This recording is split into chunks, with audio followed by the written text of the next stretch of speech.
Yesterday, I shared with you guys what I believe to be the only real secret in investing, and that's exactly why I'm up over $4,000 today.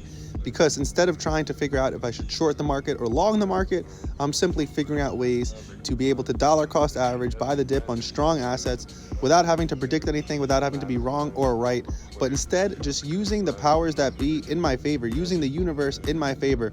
Let me show you a little bit more about how it's working.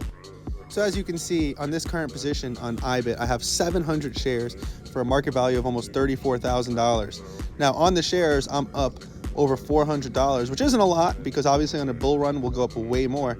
But not just am I up that, but I'm also up 300 currently on all of my options, which obviously doesn't include all of the options I've closed for profit.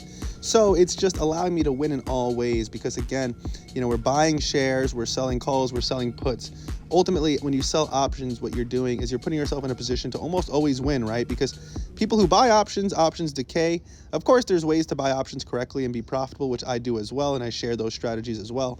But overall, selling options is the strategy that's going to almost always win because even when you lose, worst possible case, you either sell shares or buy shares. So in this case, I'm winning on my shares and my options, and I'm sharing with you guys the best possible and most important secret to investing, which is instead of trying to predict which stock is going to hit or instead of trying to predict the market, figuring out ways to be able to get all of your chips into assets like Bitcoin, the S&P 500, the NASDAQ, and just get a bigger stack, right? You're better off betting bigger on things that you know are going to win than betting smaller on, 50-50 tosses, or let's be real, right? Meme coins, penny stocks, it's not even a 50-50. It's like a 1% chance you hit. So if you want to learn this exact strategy I'm using to basically capitalize on the market regardless of what happens, comment the word strategy, and I'll make sure to send you the guide right away.